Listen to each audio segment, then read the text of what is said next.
Nossa história começa na rua com um homem arrastando algo. O homem diz ao líder da equipe que é o último. O líder da equipe, como Huey, informa a todos que eles têm um total de 7 corpos e ordena que queimem todos eles. O homem solta fogo da palma da mão enquanto pergunta frustrantemente quem esperaria que tais criaturas fossem anteriormente humanas, e queima a pilha de monstros mortos. Outro homem questiona como um grupo de criaturas, que perderam a cabeça, pode ser comparado a usuários de habilidades como eles. Depois, olhando para a gaiola atrás dele e sorrindo, ele diz que eles deveriam agradecê-los dessa vez. Caso contrário, eles não conseguiriam obter produtos de alta qualidade enquanto olhavam para as senhoras dentro da gaiola. Huey ordena que todos embarquem rapidamente porque Yeo ainda está esperando por eles. De repente, um dos homens percebe que está chovendo, exclama como isso é azarado e questiona por que a chuva parece a de 12 anos atrás. Era estelar. Ano 1034, na base industrial de petróleo bruto do país Ru ocorre um vazamento devido a tsunamis, terremotos e inúmeros desastres naturais repentinos depois que uma violenta mudança na crosta terrestre faz com que os continentes se fundam em um só. Uma chuva vermelha que dura um ano inteiro transforma a maioria dos humanos em monstros devoradores de homens,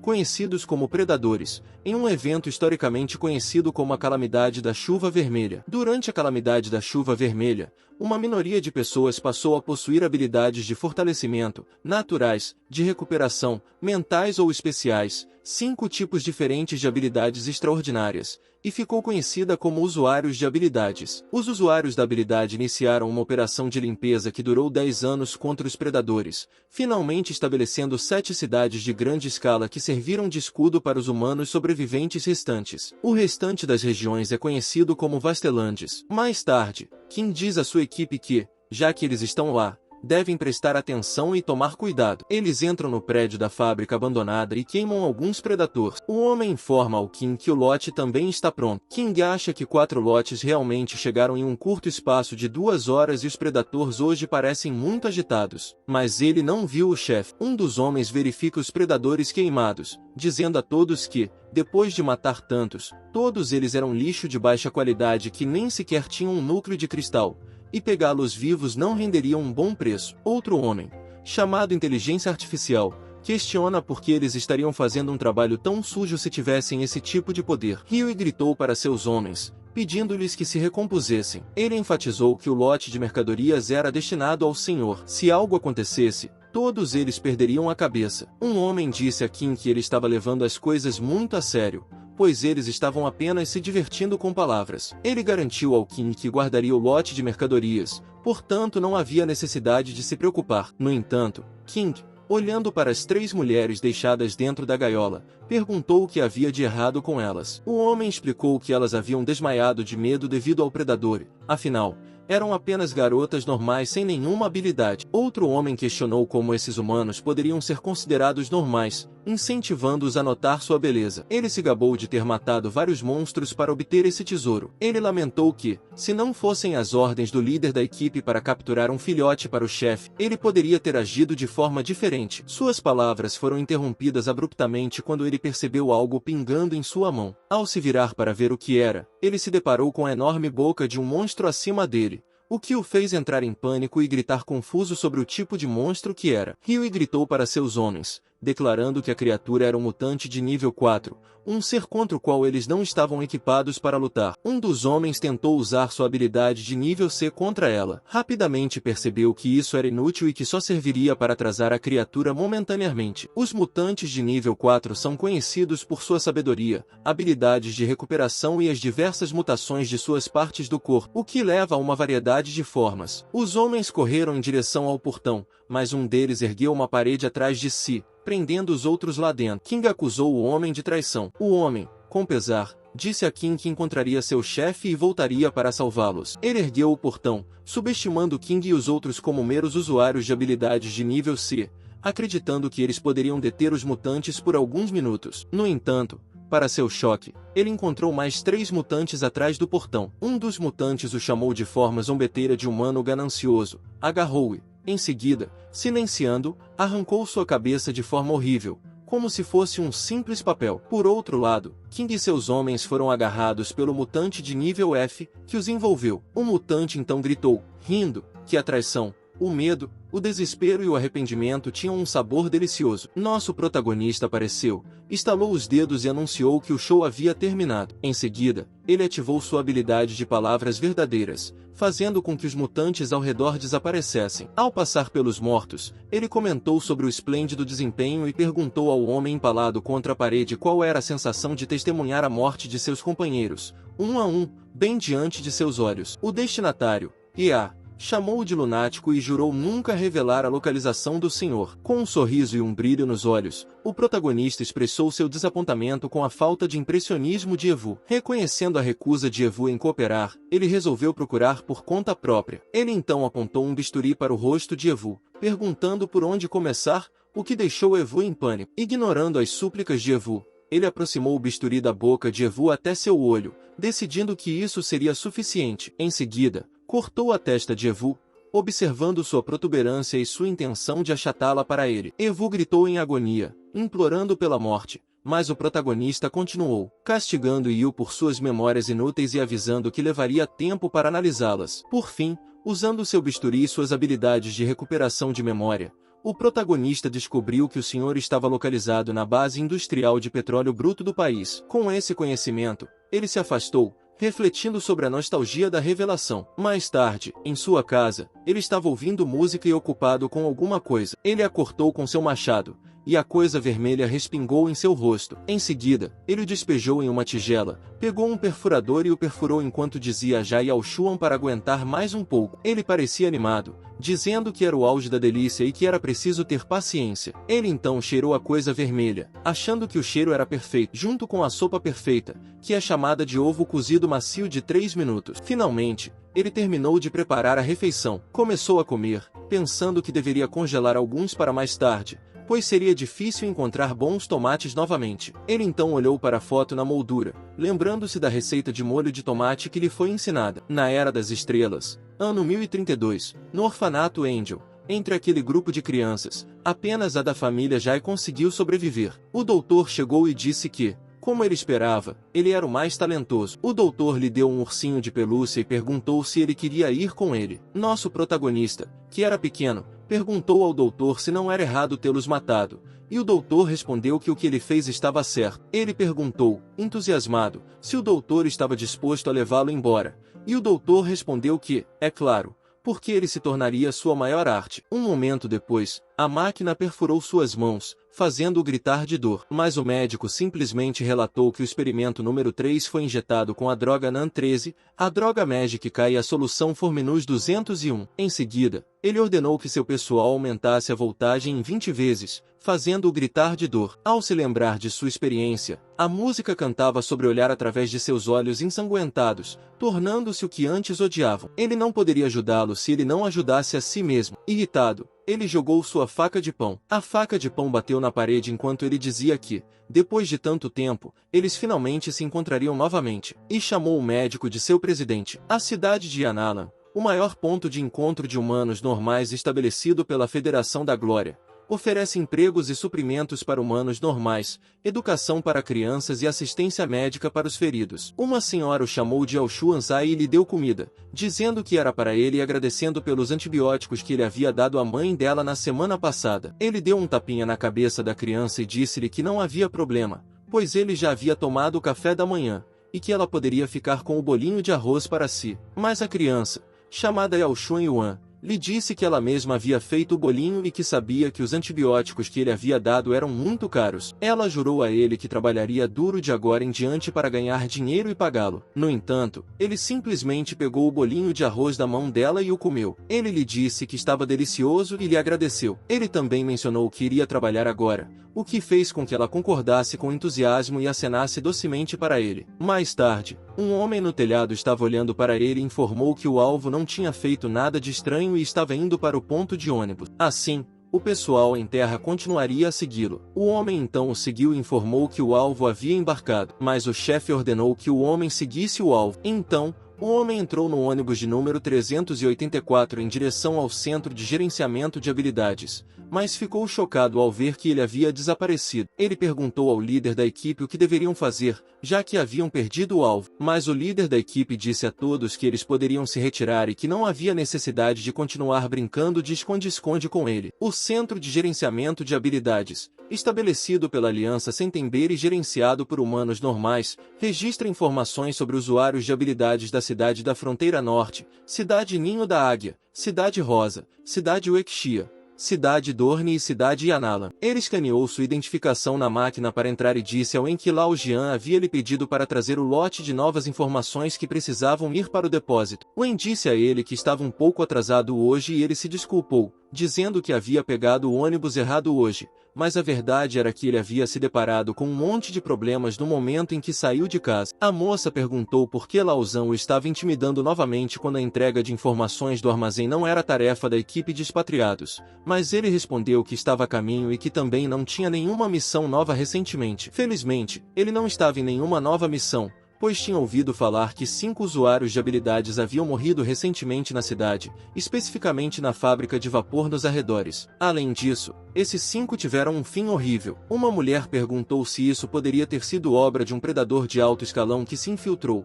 ao que Nguyen respondeu que os superiores ainda estavam investigando a causa. Em seguida, ela o alertou para ser mais cauteloso nos dias de hoje, pois o centro estava cheio de pessoas comuns sem habilidades. Se eles se deparassem com uma ameaça desse tipo, seriam as primeiras vítimas. De repente, um homem o chamou, dizendo com urgência que o diretor queria vê-lo em seu escritório imediatamente. Ele acenou em despedida, dizendo que deveria sair primeiro, mas prometeu que se encontrariam em outro momento. No entanto, o homem enfatizou a urgência, indicando que eles deveriam sair imediatamente. Ao chegar à sala do diretor, Wen perguntou se havia sido convocado. O diretor, apontando para alguém sentado do outro lado da sala, disse que queria apresentar Wen a uma pessoa. Uma senhora então perguntou se ele era Jai Yaoshuan, um membro da equipe expatriado conhecido por sua taxa de sucesso de 100%. O diretor apresentou a senhora como Lu Yao, da cidade de Sandembur, informando a Wen que ela seria sua superior imediata e sugeriu que ele a adicionasse aos seus contatos por conveniência. No entanto, Lu Yao, colocando fotos sobre a mesa, sugeriu que não havia pressa. Ela propôs que primeiro permitissem que seu estimado funcionário explicasse sobre o que eram as fotos, deixando-o olhando para ela com expectativa. Então, ele viu os corpos dos homens que havia matado na noite anterior e disse a ela que, com base nas condições dos corpos, aquelas pessoas estavam mortas há mais de 3 dias. Além disso, ele mencionou que o ferimento provavelmente foi causado por uma arma contundente. Além disso, ele deduziu que o falecido provavelmente havia sido torturado e que o assassino parecia nutrir muito ódio pelas vítimas. Ele então sugeriu que ela investigasse os relacionamentos interpessoais da vítima, pois acreditava que provavelmente se tratava de alguém em busca de vingança. Ela lhe disse que Yu era um usuário de habilidade de nível C especializado em negócios ilegais. Os superiores o investigaram várias vezes, mas sempre fracassaram. Assim, ela se perguntou como uma pessoa tão astuta e prudente havia sido torturada até a morte, sugerindo que a pessoa que o matou provavelmente era ainda mais perigosa e cruel. Ele respondeu, dizendo que parecia que o assassino era um psicopata com planejamento meticuloso e que tinha certeza de que o assassino não havia deixado nenhuma pista para trás. Entretanto, se ela estivesse disposta a confiar nele, ele faria o possível para descobrir a identidade do assassino. Ela observou que alguém capaz de torturar usuários de habilidade de nível 2 se deveria ter pelo menos esse nível, apesar de ser apenas um funcionário normal de gerenciamento de registros. Ele não estava com medo. Ficou de pé, com os pés juntos, como um soldado, e respondeu com orgulho que, desde que se juntou à equipe de expatriados, sua vida e morte não eram mais importantes, e que era sua honra se sacrificar pela aliança. Ela se afastou, dizendo-lhe que não era necessário, pois já havia uma equipe especializada investigando o assunto entre os superiores. No entanto, ela reconheceu que ele era de fato um talento difícil de encontrar e disse que ficaria de olho nele. O diretor e ele se curvaram diante dela, e o diretor expressou seu agradecimento pelo reconhecimento. Mais tarde, em Rose City, que é a maior região de livre comércio afiliada ao Enlightenment Institute, eles podiam comprar qualquer item ou informação que quisessem, desde que fosse legal. Um homem olhando melancias olhou para cima quando ouviu algo e perguntou por que um trem estava partindo tão tarde da noite, e se eles não estavam com medo de serem atacados por predadores. O vendedor explicou que devia ser sua primeira vez em Rose City e o informou sobre o trem especial, chamado Black Rose, que era o evento turístico diferenciado da cidade. Ele sai à noite e retorna no dia seguinte, custando apenas 20.000 Star Coins. Chocado com o preço, o homem questionou por que eles simplesmente não roubavam as pessoas, já que isso equivalia a meio ano de despesas para uma família de 3 pessoas. O vendedor esclareceu que se tratava, afinal, de um trem especial guardado por 12 usuários do Arrancability, e que o preço era considerado muito razoável. Por outro lado, dentro do trem, ele abre a porta do trem usando seu bisturi, e ela se abre imediatamente. Ele se desculpa para perguntar à senhora que está servindo se as refeições estão prontas. A senhora para de andar e começa a tremer. Ela então se transforma em um predador. Vira-se para atacá-lo e lhe diz que a refeição está pronta. Ele facilmente corta a cabeça da senhora com seu bisturi e pergunta se era assim que eles tratavam os estimados convidados a bordo do Black Rose. A cabeça da senhora, agora no chão, diz docemente que a verificação de identificação foi bem sucedida e se dirige a ele como convidado de honra do anfitrião, dizendo continuamente em bytes. Ele simplesmente aperta com o pé, e o sangue dela abre um portal que revela o Black Rose Market, uma região de comércio subterrâneo cuja liderança é desconhecida. Nesse lugar, desde que se possa pagar o preço, pode-se aprender o que se quiser. Ele olhou ao redor, sabendo que se tratava de uma dimensão incomum, repleta de um poder mental especial, razão pela qual podia esconder os rostos de seus convidados. No entanto, ele já estava acostumado com esses disfarces. Ele se sentou em uma cadeira aberta e começou a procurar, pensando que a simples busca por um endereço não lhe custava nada, equivalente ao salário anual de um funcionário de alto escalão do Centro de Gerenciamento de Habilidades. Isso fez concordar que o mercado rosa-negra é de fato nefasto. O garçom então se aproxima dele com um prato, dizendo que sua refeição está ali. Ele percebe que a aparência da refeição é tão nojenta como sempre. Ele então coloca a comida de lado e lê que a base da indústria de petróleo bruto do país já havia sido reconstruída na igreja sem sombra da Cidade Rosa, e parecia haver algumas atividades estranhas recentemente, fazendo-o pensar em como isso era irônico. Na manhã seguinte, na Shadowless Chart, há muitas pessoas reunidas, com um homem no centro implorando ao seu senhor que apague todos os seus pecados durante uma era tão absurda e que guie seus fiéis na direção certa, com que os seguidores concordam. O homem grita para eles louvarem seu grande e verdadeiro senhor e para que a cerimônia comece. Ele então chama as moças ao lado de seus filhos sagrados e pergunta se elas estão dispostas a dedicar tudo ao senhor. Todos os fiéis gritam que, por serem humildes, puros, bondosos, apropriados, zelosos, fervorosos e castos, enquanto cordas azuis envolvem o pescoço das moças, eles gritam que o fato de serem escolhidos pelo Senhor é uma honra para eles. As moças então caminham até a água próxima, todas hipnotizadas, enquanto o homem lhes diz para se dedicarem e o Senhor se lembrará delas. As moças pulam na água e se afogam enquanto os fiéis gritam que o Senhor se manifestou. Quando todas as moças estão completamente afogadas, o homem com fios azuis anuncia que as virgens sagradas foram para o reino do Senhor,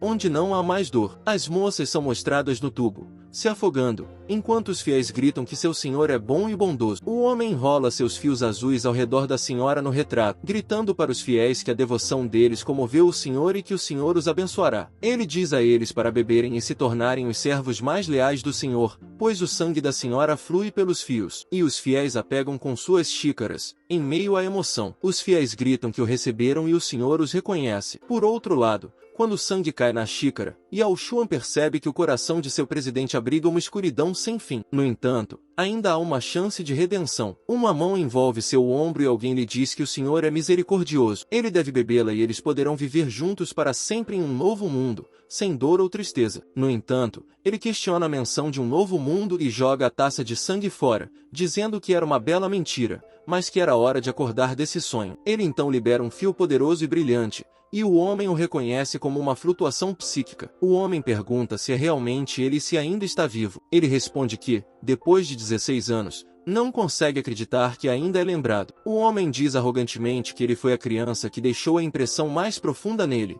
especialmente porque ele era como um filho de demônio. Ele então ordena que seus fiéis ataquem, declarando que tem o direito de punir o blasfemador que profanou o Senhor. Os Believers correm em sua direção para atacar, mas ele ativa seu poder e os ataca com a habilidade True Words, amarrando todos com seus fios vermelhos. True Words é seu poder psíquico, e Dreamweaver é uma habilidade que lhe permite envolver uma área com seu poder psíquico, permitindo-lhe controlar pessoas ou objetos dentro desse espaço. Quando todos os Believers estão amarrados com seus fios, ele diz ao homem que ele teve um desempenho espetacular, como esperado. O homem solta seus fios azuis, dizendo que, comparados a ele, os Believers eram apenas um bando de inúteis. Ele ataca os Believers com seus fios, fazendo-os gritar de dor. Então, sob o controle do homem, os crentes se aproximam um do outro. Ele diz ao homem que ele realmente não mudou, pois ainda usa as pessoas como ferramentas. O homem responde que é uma pena, sejam aqueles ratos de laboratório daquela época ou quaisquer outros tolos. Todos eles eram produtos defeituosos. O homem, então,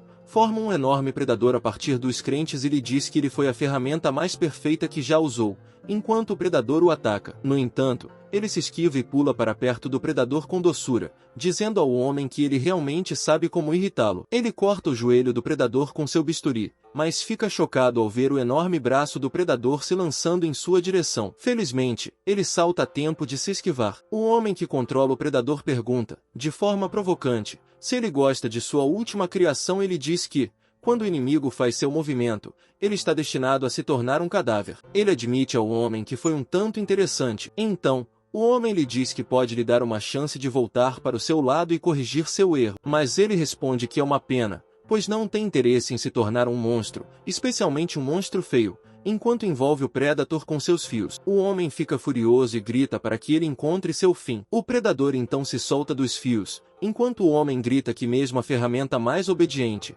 se ela se recusar a ser usada, não tem razão de existir e deve desaparecer. O predador balança as mãos em sua direção, mas ele salta a tempo e pega seus bisturis. Em seguida, ele as atira na direção do homem, mas ele conjura um escudo a tempo de bloquear o ataque. Ele cai no chão, enquanto o homem lhe diz para não desperdiçar sua energia, pois esse ataque é totalmente sem sentido. Em resposta, ele pergunta ao homem se é isso mesmo, indicando que não estava mirando nele. O homem olha para cima e vê seu bisturi alojado no retrato da senhora atrás dele. O retrato aumenta de tamanho devido ao seu ataque. Em seguida, explode, fazendo o homem praguejar e causando uma forte explosão que deixa o enorme predador cambaleando. Após a explosão, alguém lhe diz que esperava tal engenhosidade de seu aluno mais notável e que ele encontrou sua localização em pouco tempo. Ele responde que continua sendo o mesmo de sempre, preferindo brincar de rato e se esconder aqui e ali. Em seguida, ele se dirige ao recém-chegado como seu reitor. O homem grita, perguntando como um simples insignificante como ele se atreve a falar com seu mestre dessa maneira. O decano simplesmente diz "Gol", uma combinação de grande fantasma, e ordena que ele devore o homem, deixando-o confuso. O predador agarra o homem que implora ao reitor para poupá-lo, mas o predador o consome vivo enquanto o reitor comenta que somente os fracos fazem esse tipo de pedido. O reitor então lhe diz que ninguém pode interrompê-los agora e que eles devem ver o quanto ele cresceu, chamando de sua criação mais perfeita. Ele responde com entusiasmo que o fará, como quiser. Ele corre em direção ao local onde está o reitor na velocidade da luz. Os predadores tentam agarrá-lo, mas ele se esquiva facilmente, esfaqueando-os com seu bisturi. Ele percebe que não pode atacá-lo diretamente com suas habilidades psíquicas, e o reitor explica que a marionete foi criada especialmente para suprimir as habilidades psíquicas, observando que a força bruta não é um método inteligente. Ele ativa seu Dreamweaver enquanto comenta sobre a honra e atira pedras no predador, gritando que, desde que ele se abstenha de usar habilidades psíquicas, tudo ficará bem. No entanto, o reitor, enfurecido, apunhala sua bengala no chão e grita que ele ainda está agindo como durão. O predador usa seu poder mágico para emergir das rochas, lançando um ataque. Felizmente, ele se protege a tempo, mas devido ao forte poder do predador, ele é empurrado para trás e tosse sangue. O reitor pergunta se ele agora entende que o dano que sofreu é muito maior do que a capacidade da marionete. O reitor então se aproxima, oferecendo a ele mais uma chance de voltar para o seu lado. Sorridente, ele agradece ao Deão pela oferta e menciona, com tristeza, o que ele lhe ensinou uma vez. Interrompendo-se, o reitor pergunta o que foi e ele responde que foi atrair a presa para uma armadilha e depois esmagá-la em um instante, revelando que agora ele tem controle total sobre o predador. O reitor, furioso, pergunta a ele como isso foi possível. Se ele não estava ligado a ela por fios de marionete, como os danos não o afetaram? Ele puxa um fio azul e pergunta ao Dean se ele está se referindo a isso. Em seguida, questiona se o reitor não teria chegado a uma idade de esquecimento, lembrando de que foi ele quem cortou aqueles fios para ele. Isso faz com que o reitor se lembre de uma cena em que ele cortou o fio, perguntando-se se poderia ser aquele momento em que ele havia sido descuidado. Após perceber isso,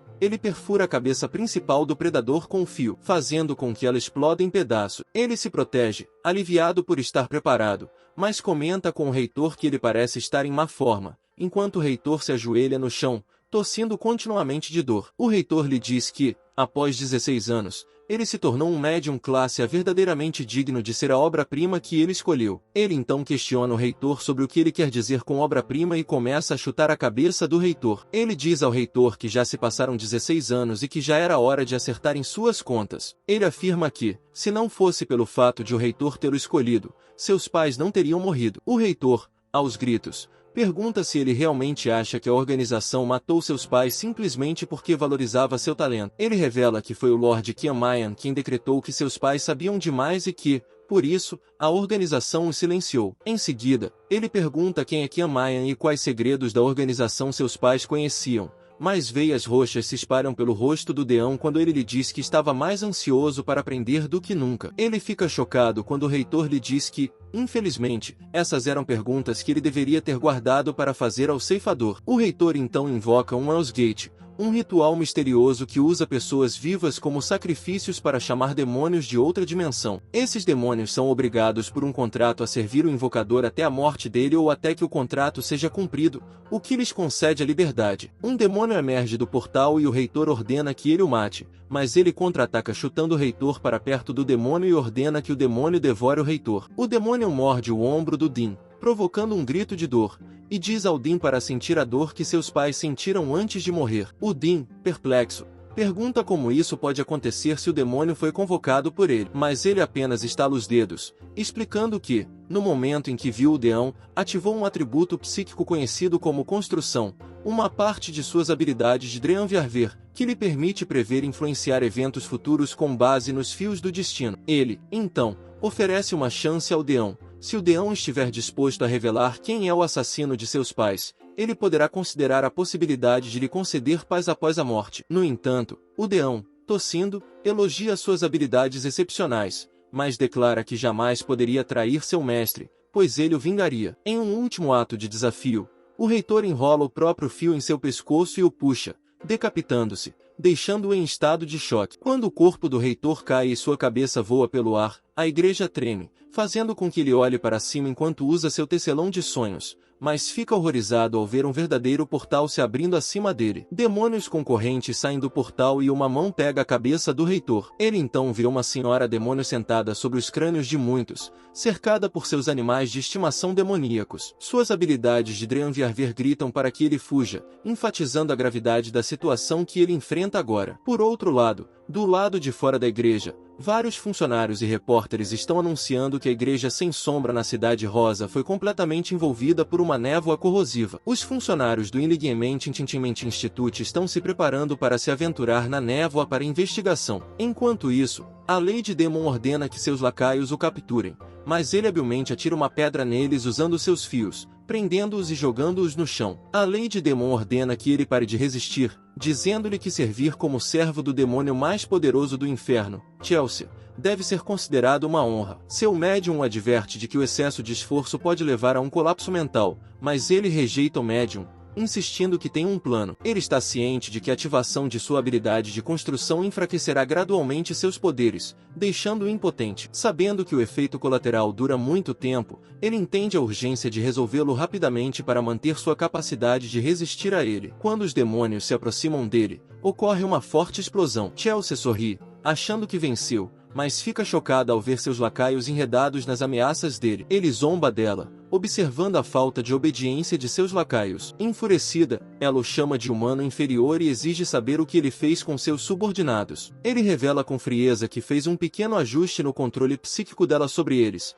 questionando de forma provocante o que aconteceu com seu tom dominador e se ela agora não tem mais poder. Em fúria, ela se levanta, questionando como um mero humano ousa zombar dela, declarando que isso é imperdoável. Ele ordena que os demônios ataquem, sugerindo, de forma zombeteira, que ela lhes faça companhia. Diante de seus lacaios, ela descarta a ideia de que eles poderiam competir com ela como sendo ridícula, eliminando-os sem esforço com seu chicote. Seu psíquico impele a fugir, e ele rapidamente obedece, reconhecendo o conselho. Mas então ele sente um poder formidável atrás dele. Chelsea, movendo-se em uma velocidade impressionante, confronta-o, questionando sua tentativa de fugir e afirmando que seus esforços são inúteis. Ela então entra em seu corpo por trás, deixando-o atordoado. Do lado de fora da igreja, um tremendo poder emana, deixando os funcionários em choque. Ele se deitou no chão, sentindo como se sua cabeça estivesse se partindo ao meio, e gritou para que ela deixasse seu corpo. No entanto, ela apenas o provocava,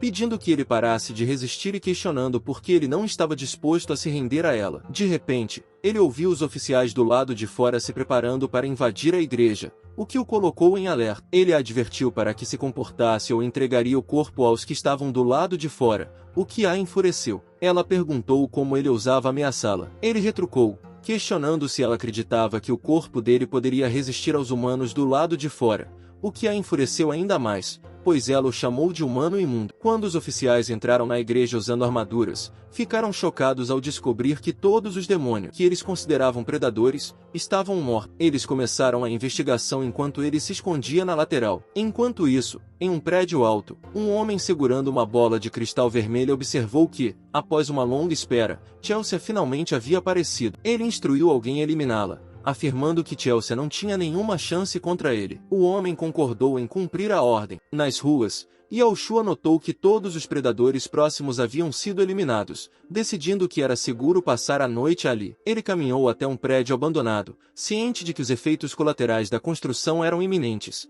enfatizando a necessidade de cautela. Uma vez lá dentro, ele fechou os olhos para dormir, e uma luz roxa emanou de seu corpo. Chelsea, aproveitando o momento, sussurrou que ele finalmente estava dormindo, chamando-o zombeteiramente de escravo e dizendo-lhe docemente para permanecer preso em seus sonhos. Enquanto isso, em seu sonho, eles estavam na estrada quando seu pai anunciou que a tecnologia S0723 estava pronta para o mercado. Insistindo em receber os resultados do teste clínico imediatamente, sua mãe questionou se eles não haviam concordado em fazer uma pausa no trabalho naquele dia para aproveitar o tempo com seu filho, perguntando por que ele estava voltando aos assuntos de trabalho. O pai pediu desculpas e prometeu que, no parque de diversões, participaria de tudo que Yaoshuan quisesse fazer. Yaoshuan respondeu com alegria, mas a felicidade deles foi interrompida pelo som sinistro dos corvos, o que levou seus pais a se perguntarem sobre o número incomum deles. Ele se agarrou à mãe com medo, fazendo com que ela perguntasse o que estava errado e se ele estava se sentindo bem. O pai sugeriu que talvez eles precisassem ir ao hospital devido ao sofrimento do filho, mas então o caminhão os atingiu. Momentos depois, uma ambulância chegou e os médicos o retiraram dos destroços. Ele viu seu eu mais jovem chorando nos braços de um médico. Chamando por seus pais, seu médium pediu que ele acordasse rapidamente, pois o local estava desmoronando, e ele reconheceu a urgência. Ele então viu seus pais lhe dando um nome carinhoso e expressando seu amor por ele, seguido pelo reitor mostrando-lhe seu novo lar e se envolvendo em violência, fazendo questionar a natureza do lar. As pessoas o rotularam de estrela da calamidade, indesejado e raro por ter sobrevivido a um descarrilamento treinado, e ele foi chamado de Yaoshuan, um membro do departamento de gerenciamento psíquico. Todas essas lembranças o dominaram e o levaram a perceber que os sonhos acabam. Por outro lado, Chelsea, empunhando um objeto afiado, sugeriu friamente que ele abandonasse seus belos sonhos, alegando que essa era a melhor misericórdia que ela poderia oferecer. Ela ficou atônita quando ele rebateu o ataque dela com seu fio, quebrando a arma e minando o encantamento que ela acreditava controlar o mundo mental dele. Ele questionou o entendimento dela sobre invasões mentais,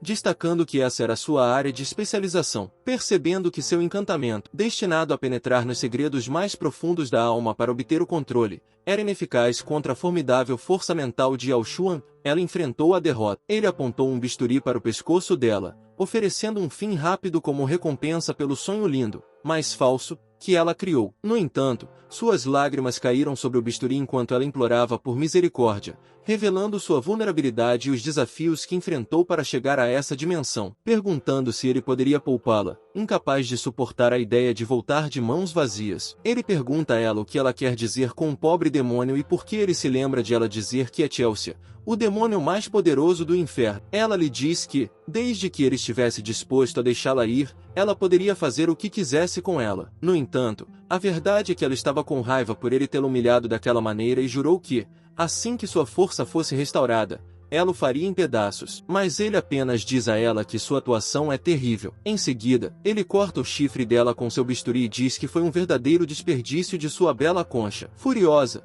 ela libera um forte poder que a liberta de suas garras, causando uma grande explosão. Ela o chama de mera formiga e pergunta como ele ousa tocar em seu chifre. Ela então corre até ele para atacar enquanto grita que ele se tornará um companheiro de enterro para seu chifre. Felizmente, ele salta a tempo de se esquivar dela e percebe que realmente a irritou. Ele percebe o carro com o fio do reitor e se lembra de que os fios das marionetes do reitor podem refletir ataques psíquicos. De repente, Chelsea aparece atrás dele, lançando um ataque dizendo para ele morrer. Ele balança o carro com o fio do reitor, sabendo que é a sua chance, e a atinge com ele, causando uma explosão. Ela cai no chão, levemente ferida, e diz a ele que ele tem alguma habilidade para poder feri-la. Ela sabe que a explosão de sangue dura apenas 5 minutos. Depois disso, ela estaria em um estado enfraquecido, por isso precisa encontrar um humano com quem fazer um contrato para sobreviver. Ela, então, libera seu poder enquanto diz a ele que, já que ele se recusou a ser seu escravo, ele deveria se tornar alimento para ela e libera um demônio cobra,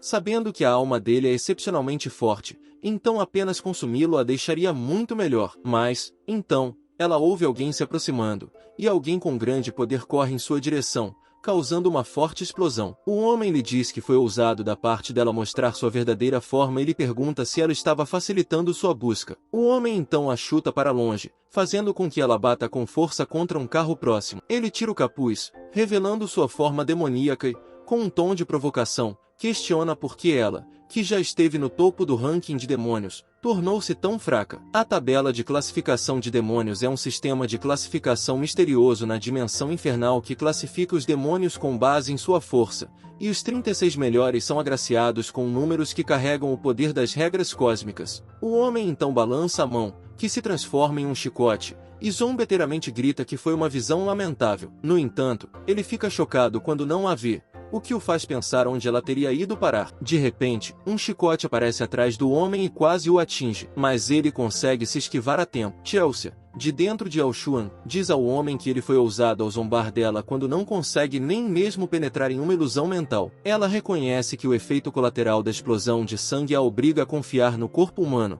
mas se considera sortuda pelo fato de o homem não ter matado Yaoshuan imediatamente. Ela então balança o chicote contra o homem novamente, gritando que, se seu corpo não fosse tão fraco, seu ataque já teria acabado com ele. No entanto, o homem, enfurecido pelo tom desdenhoso dela, agarra o chicote e pergunta furiosamente como ela se atreve a desprezá-lo. Ele então quebra o chicote dela em pedaços e grita que é hora de ela morrer. O homem então salta para golpear já Yaoshuan, que bloqueia o ataque a tempo com seu escudo psíquico e repele o homem com seu fio. Ele grita que sua cabeça parece que vai explodir e exige que Chelsea saia de seu corpo, mas ela rebate furiosamente, questionando como ele se atreve a resistir a ela. De repente, quando o demônio salta para atacá-lo ao perceber uma falha, Chelsea congela a mão do homem, reúne seu poder na mão de Yaoshuan e diz ao demônio que Trash continua sendo Trash e que, mesmo quando estava ferida, ela ainda era Trash. Ele não conseguiu. Antes que ela possa terminar a frase, Yaoshuan agarra o demônio por trás e o puxa para mais perto, como se fosse um abraço romântico. Ela grita que foi tudo culpa dele e pergunta por que ele a impediu antes,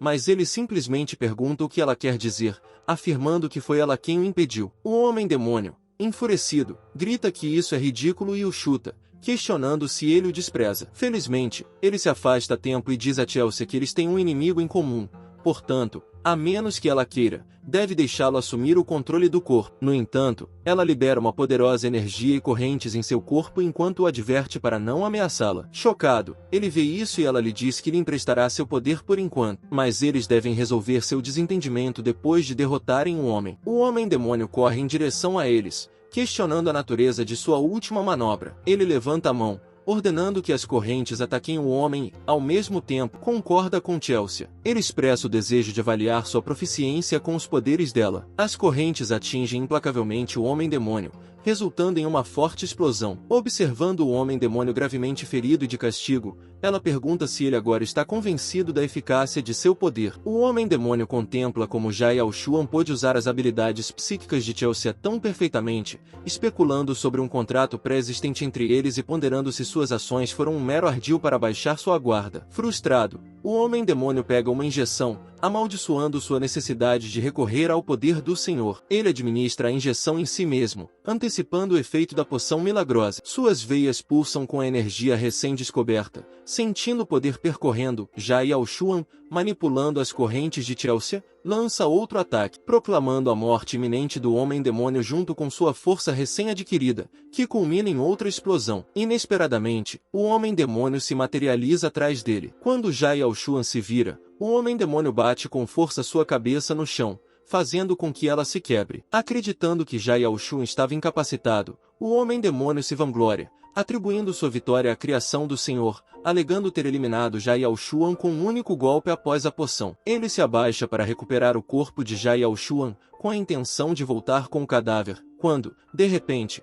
um objeto pontiagudo corta a cabeça e o corpo do homem-demônio, deixando-o desnorteado em seus últimos momentos. Jai Al-Shuan levanta gradualmente sua cabeça dos escombros. Chelsea comenta com o homem-demônio que exercer seu poder é um fardo substancial para os humanos sem um vínculo contratual. Ela lembra Jai Al-Shuan de seu conselho, sugerindo que entregar o controle a ela foi a decisão mais prudente. Chelsea então convoca sua cobra demoníaca, que consome o homem-demônio. Ela lamenta o gosto desagradável do homem-demônio, mas aprecia a leve restauração de seu poder. O corpo de Jai Al-Shuan enfraquece, mas Chelsea o apoia, questionando sua resistência e comentando sobre a fragilidade dos corpos humanos. Ela comenta que, se houvesse alguma alternativa viável, ela, a Imperatriz, não teria intervindo para salvá-lo. Ela então solta um objeto pontiagudo de sua mão, pensando consigo mesma que, em circunstâncias normais, jamais recorreria a tais medidas. Ao soltar o objeto pontiagudo, ela lhe diz que ele deve ser grato por sua misericórdia. Ela perfura seu corpo e, um momento depois, ele acorda tossindo e se vê como Chelsea,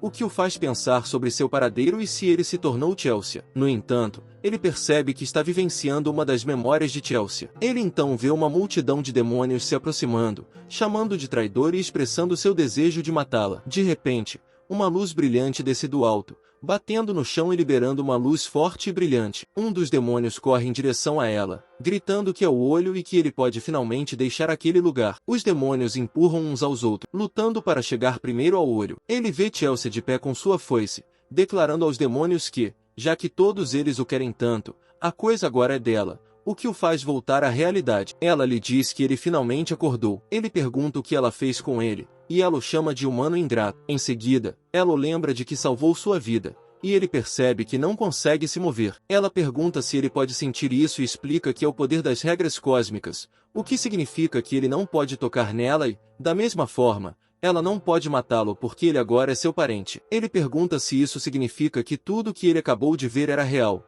que ela está sendo perseguida no inferno e não conseguiu sobreviver, por isso veio para o mundo humano. Irritada, ela questiona o que ele quer dizer com a sugestão de que ela não poderia sobreviver quando lutou contra 200 demônios por 2 dias e 2 noites, mas então seu estômago ronca alto. Mais tarde, quando terminam de comer uma sopa, ele expressa sua surpresa pelo fato de os demônios sentirem fome. Ela responde que, desde que chegou a este mundo, está sujeita às suas regras. Enquanto saboreia a sopa, ela pensa que ter parentes humanos não é tão ruim assim. Ele então pergunta sobre a marca em seu peito, apontando para um número 1. Em pânico, quando ela coloca a mão dentro de seu corpo, ele pergunta o que ela está fazendo. Ela diz a ele para ficar quieto e explica que, na dimensão inferno, os demônios são classificados em uma tabela de classificação conhecida como Tabela de Classificação de Demônios, e cada um dos 36 demônios mais bem colocados tem esse número. Ela revela a mesma marca número 1 em si mesma e diz a ele que foi traída, que sua classificação e suas memórias foram apagadas. Desde que chegou a este mundo,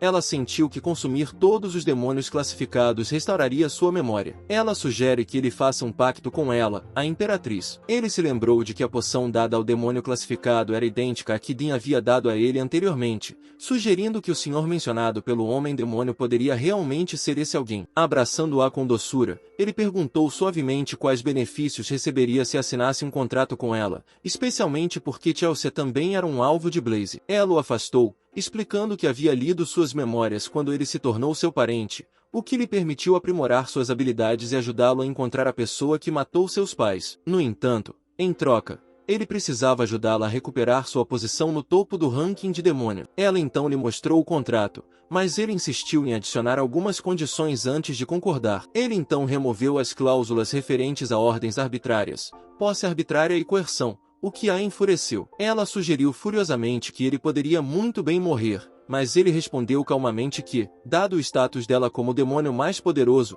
era preciso ter cautela. Irritada com a constatação de que a única maneira de obter parentesco igual e, assim, liberar todo o seu poder, era com Yaoshuan, ela aceitou as mudanças. Segurando a mão dele, ela concordou que eles deveriam assinar o contrato. A formação do contrato liberou um poder formidável. Em seguida, ela se transformou em uma cobra, enrolando-se no pescoço dele, e admitiu seu cansaço, deixando o resto para ele. Quando ele a acariciou, ela encontrou conforto no gesto, achando que não era tão ruim. Afinal, enquanto isso, em alguns prédios, um alerta notificava os superiores sobre o aumento da aparição de demônios, pedindo-lhes que se dirigissem imediatamente aos locais especificados. Lu Yao percebeu que a situação era mais terrível do que o previsto e instruiu seus homens que era hora de avançar para a próxima fase. Segurando as ideias de Jia Yaoshuan, ela o fez. O homem reconheceu seu comando. Ela também reconheceu o tempo cada vez menor que lhe restava. No dia seguinte, em uma estrada deserta, um demônio estava catando algo do chão quando sentiu um barulho se aproximando. Levantando-se para investigar, foi abruptamente atingido por um caminhão e esmagado,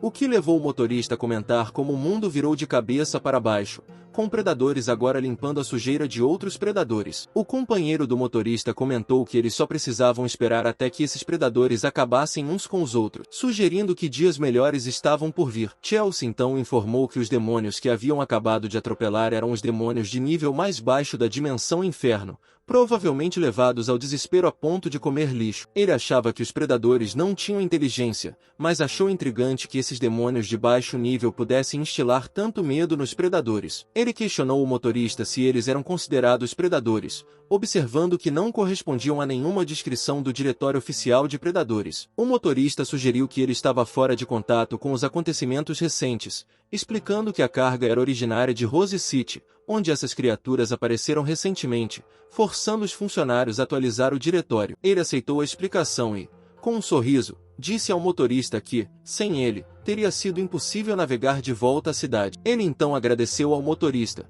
percebendo que os funcionários da cidade rosa estavam escondendo a verdade sobre os demônios. O motorista respondeu que não era nada, pois eles estavam viajando pela mesma rota e uma ajuda extra era sempre bem-vinda. Ele então mencionou o aumento dos custos dos guardas psíquicos em Rose City após o incidente, como o negócio deles estava ficando mais difícil. No entanto, ao seguir as rotas seguras oficialmente liberadas, eles não enfrentaram nenhum perigo e previram que sua carga renderia uma boa quantia em Yanalan City. De repente, seu caminhão foi atingido por um objeto não identificado. Em pânico, o motorista desceu imediatamente do veículo e eles se aproximaram do táxi, encontrando o outro motorista abalado, mas ileso. No entanto, um demônio estava avançando em direção a eles. O motorista rapidamente enfrentou o demônio da frente. Em seguida, o motorista correu em direção a eles, instruindo-os urgentemente a evacuar os feridos, pois estavam sendo atacados. Em seguida, outro demônio surgiu atrás do motorista, mas foi fortuitamente cortado bem a tempo por um socorrista. O motorista expressou sua gratidão,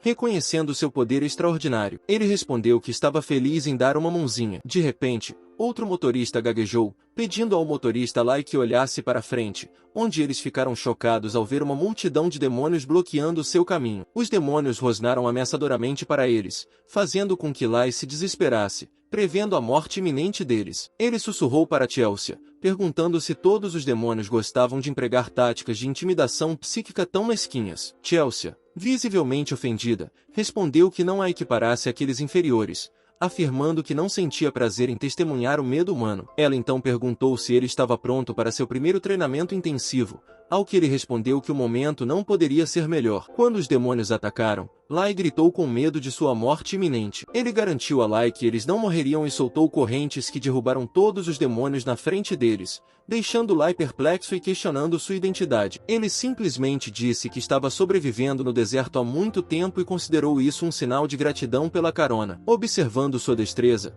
os demônios restantes recuaram com medo. Ele lançou a corrente na direção dos demônios em fuga, questionando a esperança deles de escapar. A corrente empalou o demônio líder por trás e ele a utilizou para devorá-lo, com Chelsea arrotando satisfatoriamente depois. Ela o advertiu para que não a alimentasse novamente com uma presa tão baixa, o que ele reconheceu sorrindo, sugerindo que ela não precisaria se preocupar com as próximas, enquanto Lai anunciava a chegada da equipe de fiscalização. Lu Yao perguntou sobre o bem-estar deles. Lai começou a lhe dar crédito, mas ele interveio, dizendo a Lu Yao que eles tinham sorte de ela ter chegado quando chegou, dando a entender que precisavam de sua ajuda. Em seguida, com um sorriso conhecedor, ele pediu a concordância de Lai, que concordou, entendendo a deixa para manter o silêncio. Lu Yao expressou alívio com a segurança deles, e um homem relatou a ela a captura de um sádico vivo. Dirigindo-se a Lu Yao, ele comentou sobre sua aparente expectativa, ao que ela respondeu com uma ponta de impaciência, sugerindo que precisavam conversar em um espaço mais isolado. Chocado com o teletransporte, ele percebeu que ela possuía habilidades psíquicas baseadas no espaço. Ela então indicou que era hora de uma conversa particular. Ela então lhe pergunta se ela estava certa de que ele já havia assinado um contrato com um demônio. Chelsea pergunta se ele precisa dela para matar Lu Yao, mas ele diz para ela não se apressar. Como Lu Yao se atreveu a encontrá-los sozinha, ela deve ter preparado alguns truques, então eles devem ver o que Lu Yao quer primeiro. Ele diz a Lu Yao que não tem certeza do que ela está falando. No entanto, Lu Yao simplesmente se vira e lhe diz que ele não precisa se fazer de bobo com ela. Ela pergunta se ele já ouviu falar de Ira do Céu. Ele lhe perguntou se era uma organização com muitos médiuns poderosos. A Ira do Céu é uma organização misteriosa que surgiu após a calamidade da chuva vermelha e se dedica a erradicar predadores e a operar globalmente. Ela então lhe diz que eles o querem na equipe e que ele deve se juntar à Ira do Céu. Ele lhe diz que não esperava que ela fosse membro da Ira do Céu e que os ideais dela são admiráveis, mas que ele tem outros assuntos a tratar. Mas ela lhe diz para não se apressar em recusar e que entrar para a Ira do Céu é sua melhor escolha, independentemente do que ele queira fazer. Ela então explica que os membros da Ira do Céu podem acessar livremente 95% das 7 principais cidades e podem maximizar o aumento de força para ele e seu demônio contratado. Ele pergunta a ela o que aconteceria se ele ainda se recusasse e se ela está planejando aprisioná-lo enquanto as correntes o prendem em sua posição. O que aconteceria? Ela responde que isso depende da escolha dele e que aqueles que fazem contratos com demônios de forma não oficial devem se juntar à Ira do Céu,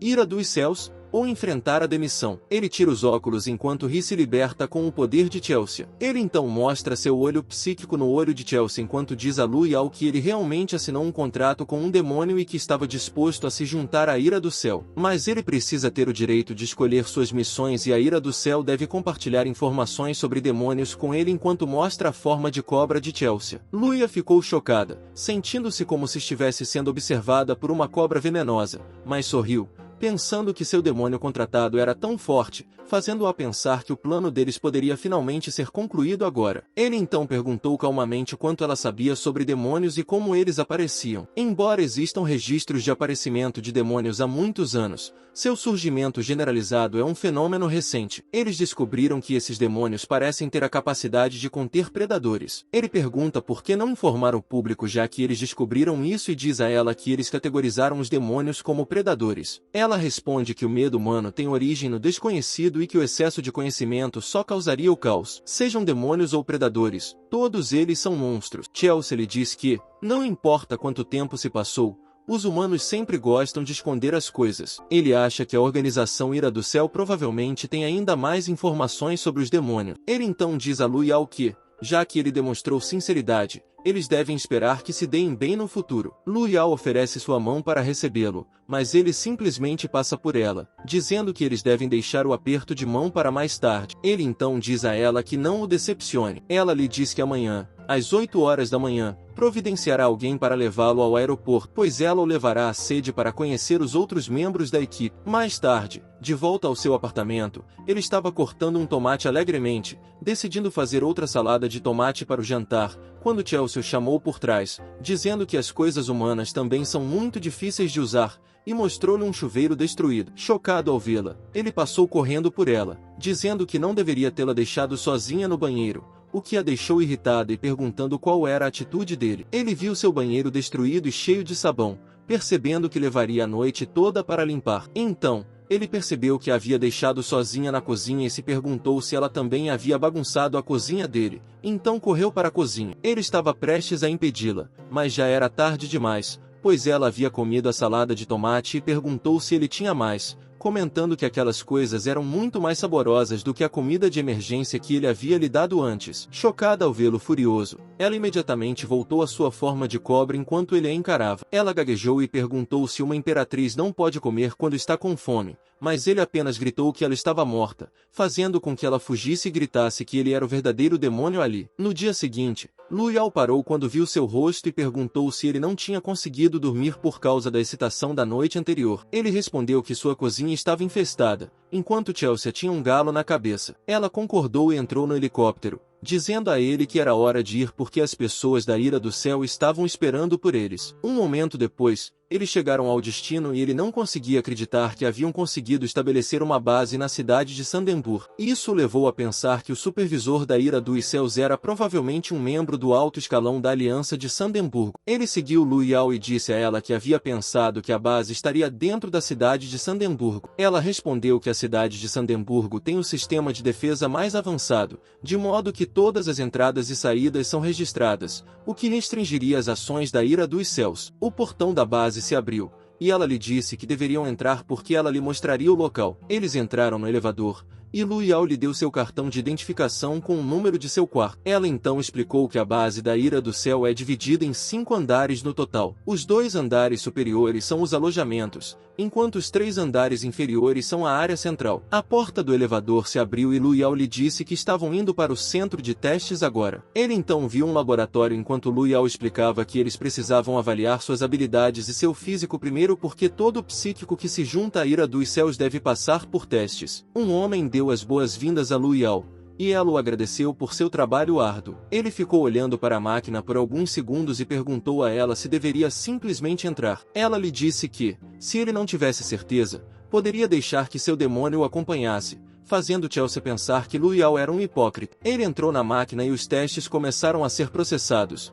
mas então a máquina os alertou e o homem gritou para Lu Yao que o índice psíquico de Jia Yaoxuan excedia a capacidade do equipamento. A máquina então explodiu e ela não conseguia acreditar no nível de flutuação espiritual dele, mas tinha certeza de que Jia Yaoxuan era a pessoa que ela estava procurando. Ele saiu ileso da máquina e pediu desculpas a ela porque a máquina quebrou por causa dele. Em seguida, ele acessou o sistema e viu que seu tipo psíquico era mental, seu nível psíquico era S e seu físico era B. Isso fez com que ele perguntasse se o físico dele era apenas de nível B. Ela respondeu que os videntes do tipo mental geralmente têm ataques de longo alcance. Portanto, seu físico de nível B quase supera o dos psíquicos comuns do tipo aprimoramento. Mas como o nível psíquico dele é S, eles podem pular o restante das avaliações. Ela então colocou a mão no ombro dele e usou seu psíquico espacial. Em seguida, eles se teletransportam para outra sala e ela o recebe no Ira do Céu Research Center, em frente a um enorme tubo com uma grande criatura dentro. Ele pergunta a ela se estava certa em pensar que esse era o verdadeiro motivo pelo qual ela o convidou para ir até lá, ao que ela responde que ele estava certo. Ele diz a ela que,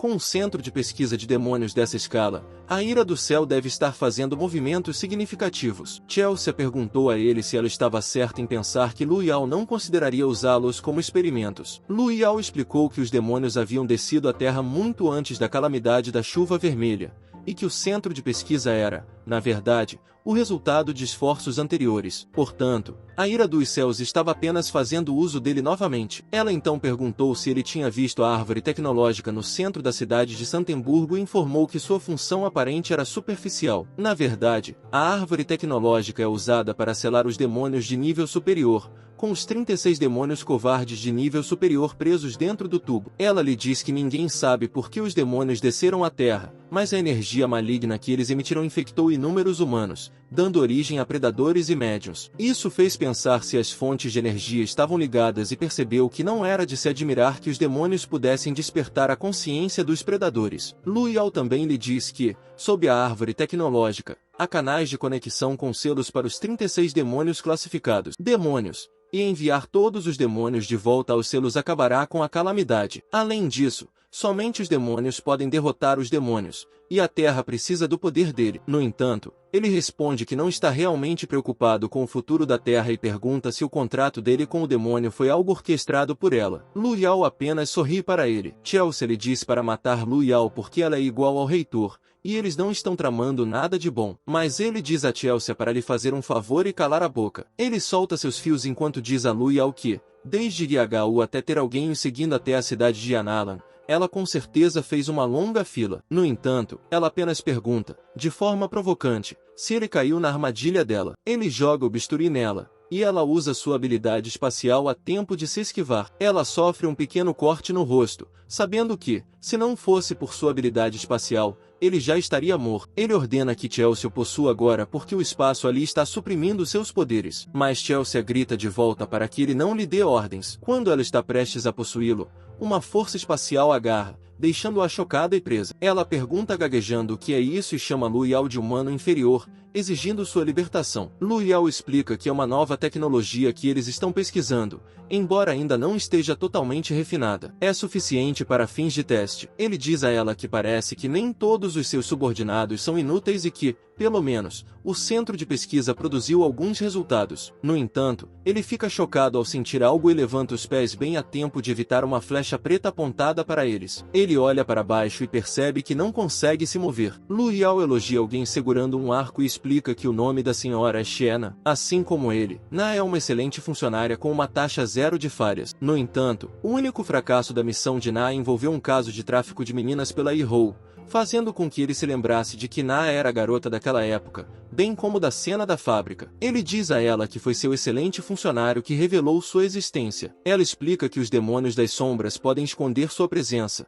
Por isso ele não percebeu que Na estava fingindo estar inconsciente. A partir da filmagem que Na enviou, eles se interessaram pelas habilidades dele, pois seu forte poder mental é crucial para contratar demônio. Ele lhe diz que ela parece bastante confiante por estar tão perto dele. Então, ela percebe um fio enrolado em seu pescoço e pés. Na aponta sua flecha para ele enquanto grita para que ele solte Luial, mas ele responde que a bola agora está em seu campo. Se ela não quer que Luial morra, deve libertar Chelsea de suas restrições. Luial diz a Nga para não dar ouvidos a ele. Nga pensa por um momento e lança sua flecha na direção dele, mas ele simplesmente cria um escudo para rebater as flechas de volta, libertando Chelsea. Nga, em pânico, pergunta a Luial se ela está bem. Ele diz seriamente a Luial que ela se esforçou tanto apenas para enganá-lo e levá-lo até lá, questionando se isso parecia honroso para ela. Na diz a Luial que sua sombra informa que o demônio de Jaiaoshu é muito forte. Ela admitiu que queria que Na testasse suas habilidades,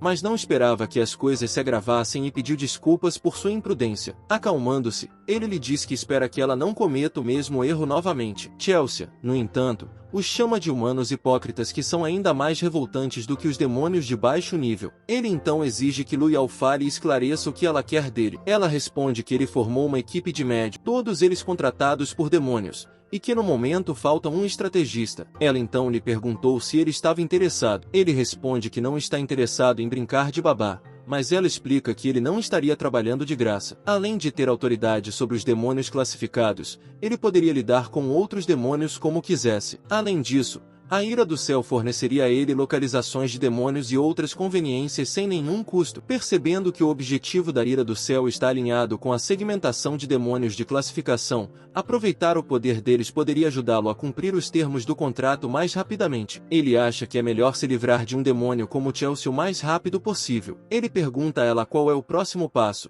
e ela responde que há um demônio poderoso na Veiling Tower, e Na o acompanhará para subjugá-lo amanhã de manhã. Nesse momento, ele conhecerá os outros 3 membros da equipe. Liu Yao então sorri, pensando que o esquadrão perfeito de demônios está finalmente se formando. Enquanto isso, na praça da cidade de Sandember, um homem verifica o sistema e vê que as flutuações são normais. Em outro lugar, um garoto se afasta, arrotando depois de consumir um predador, comentando sobre seu sabor. Enquanto isso, em uma estrada deserta sob uma lua cheia vermelha, um homem segurando a cabeça de um demônio ri continuamente. Enquanto isso, dentro do prédio e no banheiro masculino privativo, ele relaxava com uma taça de vinho, lembrando-se de quando era jovem. O reitor informou que o 1724º experimento havia sido concluído e seus resultados haviam sido transmitidos, sugerindo que eles deveriam se preparar para o segundo experimento. Ele lhe mostrou a máquina, fazendo perceber que era exatamente o mesmo modelo que Luial usou para examiná-lo. Ele considera a possibilidade de que Blaze e Ira do Céu possam ter conexões que ele não conhecia. No entanto, ele nunca ouviu falar da Mil Faces e se pergunta se ela estava escondida em outras organizações. De repente, Chelsea pega a taça de vinho dele, mencionando casualmente que ele estava realmente indo com calma. Em seguida, ela o bebe enquanto está coberta apenas por uma toalha. Ele a lembra de que é o banheiro masculino, mas ela pergunta com desdém: "E daí?" E diz a ele que ela é um demônio, e que demônios não se importam com essas coisas. Ela então agarra seu rosto de forma provocante, perguntando se é porque ele tem fantasias sujas com ela. Ativando seu poder, ela usa seu encantamento nele. Ela diz a ele que, enquanto controlar seu tecelão de sonho, poderá invadir seu mundo mental, obrigando-o a se submeter a ela obedientemente e ordenando que ele ofereça seu corpo voluntariamente a ela, a Imperatriz. Ele murmura algo, fazendo com que ela pergunte o que ele disse. Ele diz a ela que seus esquemas são evidentes em seu rosto. Chocada, ela pergunta se ele não foi afetado pelo encantamento. Ele responde que nunca subestima seus oponentes, enquanto sutilmente mantém fios ao redor dela, o que a enfurece, deixando-a chamá-lo de humano desprezível. Ele então vislumbra uma lembrança de uma jovem Chelsea e alguém a proclamando como seu reverenciado rei-demônio, com demônios implorando por seu sangue. Chelsea, irritada, diz a ele para ir embora, fazendo com que ele caia no chão, tossindo de dor. Ela o avisa que espiar suas memórias traz consequências. Ele se pergunta se o que acabou de ver são de fato as memórias dela. De repente, ela lhe lança sua garra afiada, gritando que ele deveria se preparar para o castigo. Mas, em vez disso, ela agarra uma alça do roupão dele, expondo involuntariamente seu pipi. Irritado, ele grita o nome de Chelsea em sinal de frustração. No dia seguinte, na Torre das Lamentações, Chelsea questionou por que Loial não os teletransportou diretamente para lá, reclamando que ele estava desperdiçando muito do valioso tempo da Imperatriz. Ele explicou que a transferência espacial consome muita energia espiritual, e o fato de Loial ter feito isso foi apenas uma demonstração de força. Chelsea comentou que os humanos são inúteis, assim como alguém lançou um ataque por trás dele. Felizmente, ele pulou a tempo de evitar o ataque. Ele se perguntou como o atacante havia aparecido sem ser notado, percebendo que o homem era forte. Naa chamou o homem, chamando de Seagris, para que parasse, informando de que Jaial Chuan era seu novo parceiro. Seagris, no entanto, comentou com desdém que Jaial Chuan cheirava mal e lançou outro ataque, gritando que Bella disse que não gostava daquele cheiro. Então, alguém ativou um dispositivo em sua palma, lançando-o a tempo de proteger Jaial Chuan do ataque de Seagris. O homem chamou Seagris calmamente, repreendendo por tratar o recém-chegado de forma tão rude, o que irritou Seagris. Seagris então chamou um garotinho atrás dele, Gozerá, porque até ele o está impedindo. Gozerá pediu a Seagris que se acalmasse, observando que a decisão era de Loial. Seagris, reconhecendo a aversão de Bella pelo demônio de Jaial Chuan, perguntou se ela poderia tolerar um pouco. Bella, um demônio que assume a forma de uma espada, concordou em resistir por ele. Tal anunciou que havia enviado a eles os detalhes da missão, enfatizando que o tempo era curto e que o alvo era semelhante a um demônio de alto nível, pedindo que todos fossem cautelosos. Seagris, no entanto, entrou na torre com desdém, declarando que a cautela era desnecessária e questionando por que eles não deveriam simplesmente eliminar todos os obstáculos. Com o garotinho em seu encalço, o homem o cumprimentou, apresentando-se como Beain, ao que ele respondeu que seu nome era Jaial Chuan. Chelsea mencionou que Beain era mais forte do que ele e expressou o desejo de ter o corpo de Beain. Em resposta, ele cobriu o rosto de Chelsea e eles começaram a andar dentro da torre. Dentro da torre, o ambiente estava repleto de um líquido verde pegajoso. Seagris comentou sobre sua natureza nojenta no momento em que um peixe-demônio saltou em direção a Gozerá. Por sorte, Seagris cortou o peixe em dois bem a tempo. Avisando Gozerá de que essas criaturas navegavam pelo líquido, Gozerá perguntou se Siguris pretendia protegê-lo, ao que ele afirmou que proteger o irmão mais novo era seu dever como irmão mais velho. Em seguida, avançou para cortar os peixes diante deles. Gozerá pensou que a impetuosidade de seu irmão não havia mudado, o que o tranquilizou, especialmente sabendo que, quanto mais fundo se aventurassem, mais criaturas desse tipo encontrariam, enquanto empregava sua habilidade de gula para consumir os demônios peixes que o seguiam. Um momento depois, Yin e Na os alcançaram. Yin contou que ofereceu a Jaial Chuan a opção de se juntar a eles, mas Jaial Chuan preferiu agir sozinho. Yin questionou-na se permitir que o recém-chegado agisse de forma independente era prudente, ao que Ana esclareceu que a missão foi deliberadamente criada como teste de iniciação de Jaial Chuan. Yin comentou sobre a força do recém-chegado, dada a dificuldade de 4 estrelas do teste de convite, sugerindo que eles haviam ganhado outro aliado formidável. Gnau, no entanto, negou isso, indicando que o recém-chegado era mais perigoso do que simplesmente poderoso. Enquanto isso, Chelsea expressou frustração por parecerem estar andando em círculos, questionando as habilidades de navegação de Jai Al-Shuan. Ele conjecturou que eles poderiam ter se deparado com uma parede fantasma. Chelsea lamentou a onipresença da substância pegajosa, achando-a revoltante. Jai Al-Shuan observou que os monstros que apareciam esporadicamente se assemelhavam a sereias, um ponto em que Chelsea deixou de insistir na vigilância. Confuso, Jai Al-Shuan perguntou por quê. Assim que Chelsea alertou sobre uma entidade que se aproximava, ele deu meia volta e foi embora. Com os fios prontos, não encontrou nada. Mas então, quando algo se materializou atrás dele mais uma vez, o demônio da sereia, de nível 31, surpreendentemente propôs que ele gerasse um filho para ela. Surpreso com a proposta ousada da sereia, ele foi momentaneamente pego de surpresa. Chelsea, aproveitando o momento para fazer travessuras, sugeriu que ele também concordasse, dando a entender que a sereia poderia permitir que eles saíssem livremente. Ele imediatamente diz a Chelsea para ficar em silêncio e dirige seu ataque à sereia, enfatizando que ter filhos deve ser um ato de amor. Chamando a sereia de bela senhorita, ele a aconselhou a se valorizar mais. Suas palavras deixaram a sereia visivelmente comovida, interpretando erroneamente seu sentimento como uma proposta. Ela sonhava com possíveis nomes para seus filhos inexistentes, envolvida no que ela considerava um momento romântico. No entanto, a resposta dele foi atacá-la com seus fios, que simplesmente passaram por ela como se ela fosse feita de água. Depois disso, a sereia, sentindo-se injustiçada, ficou de mau humor, lamentando o fato de não ter aprendido o nome dele. Em seguida, ela soltou um tornado de água, causando caos dentro da torre. Seagris, reagindo rapidamente, pulou da torre com Guzerá, garantindo que aterrissassem em segurança. Ao verificar se Guzerá estava ferida, eles se viram relativamente ilesos, mas não sem pequenos danos. Ian, observando a cena, repreendeu-os por sua falta de disciplina, questionando se a provação era apenas uma retribuição. A preocupação do usuário rapidamente mudou para o recém-chegado, ao que Seagris cinicamente sugeriu que ele provavelmente estava morto, descartando-o como inconsequente. No entanto, Na apontou que o sinal de vida de Jai Al-Shuan ainda estava ativo, sugerindo que eles esperassem e observassem por mais algum tempo. Enquanto isso, dentro da torre, Chelsea se viu presa na armadilha aquática da sereia, protestando veementemente contra os avanços da sereia e declarando-a intocável como propriedade da imperatriz. A sereia, sem se deixar abater pelas explosões de Chelsea, confessou sua paixão por ele, expressando um desejo desesperado de que ele fosse pai de seu filho enquanto acariciava seu rosto. Ela então revelou um pequeno cristal de dentro de si mesma, propondo um novo contrato que o ligaria a ela, sugerindo uma união da qual eles nunca se separariam. O vídeo chegou ao fim, pessoal. Quem quiser uma continuação comenta aí, e não esqueça de deixar o like e se inscrever no canal. Até o próximo vídeo.